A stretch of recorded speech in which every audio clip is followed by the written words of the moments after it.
Hola, ¿cómo están todos ustedes? Mi nombre es Abel Ceguera, mi columna se llama Fondo y Forma. Hablo de distintos temas. Hoy quiero tocar un tema que por demás es necesario. Hoy es 13 de octubre del año 2022. Ya me ando quedando con la crisis del COVID, pero del 2022. Y bueno, es indispensable hablar sobre eh, las protestas que año con año se viven, sobre todo en México, por esto del descubrimiento de América y el llamado Día de la Raza.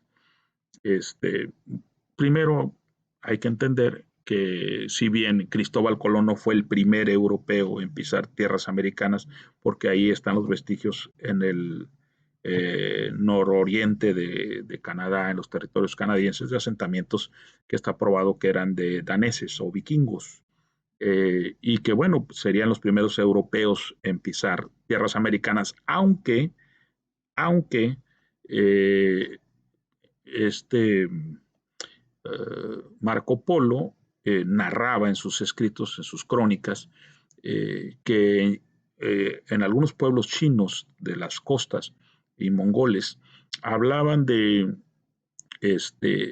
barcos que se habían perdido en tormentas, que habían navegado hacia el este y que habían llegado a tierras espinosas donde había gente muy agresiva. Y bueno, esas mismas crónicas las toma Cristóbal Colón y las lleva a los reyes de España para convencerlos de financiar su expedición para buscar una ruta más corta hacia las Indias.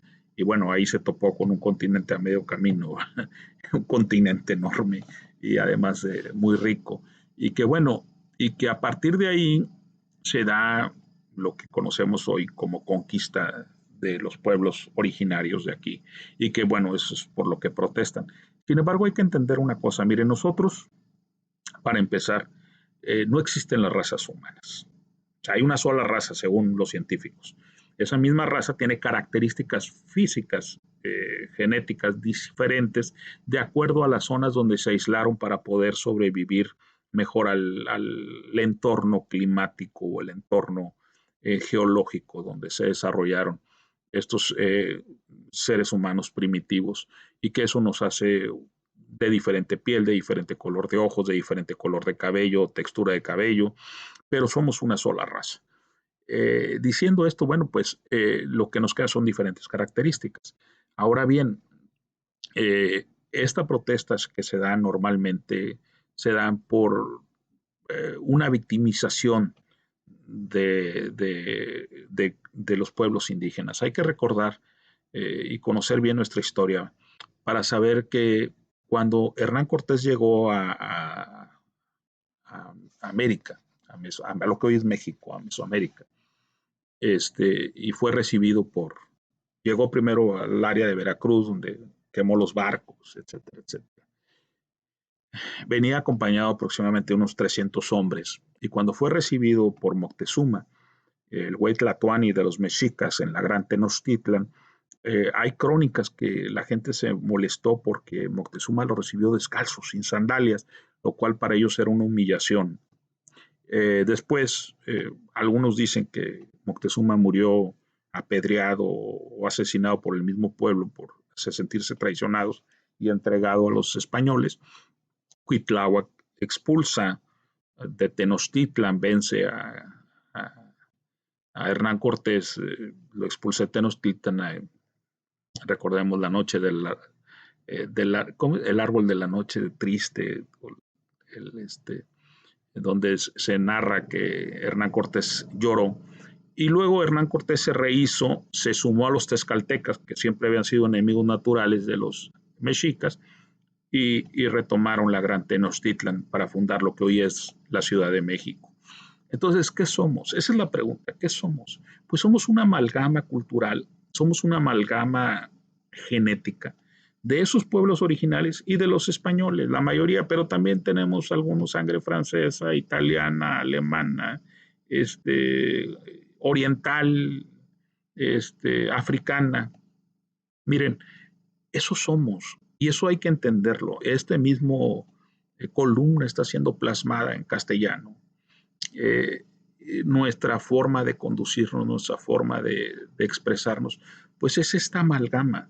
Nuestra forma de protestar es esta amalgama y negarlo es no entender o no conocer nuestro pasado.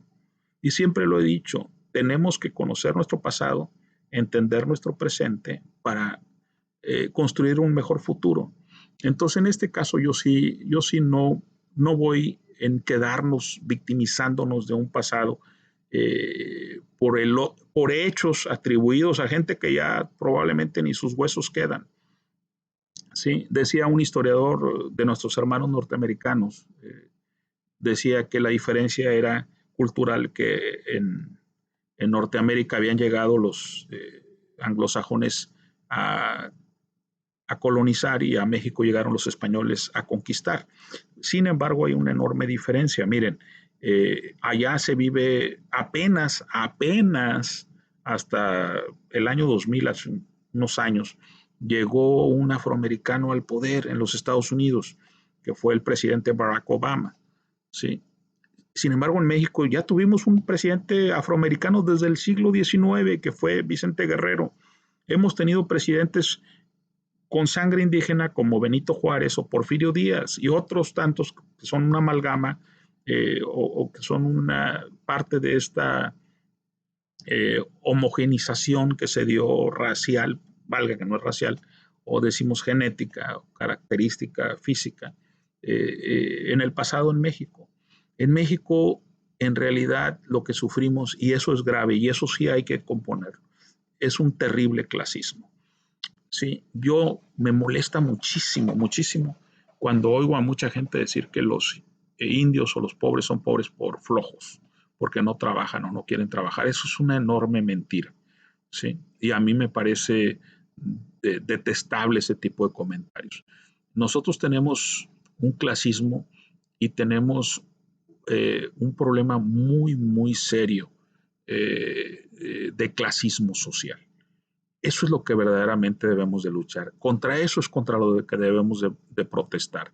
Miren, hace algunas semanas vi un video de un cómico norteamericano de estos que dan las pláticas así, monólogos parados, que decía que cuando se hablaba de las pirámides de Egipto, él era anglosajón, cómico, siempre había dudas si se les atribuía su construcción a extraterrestres o una civilización más avanzada que había ayudado a los egipcios a construir esas pirámides, que parecía imposible.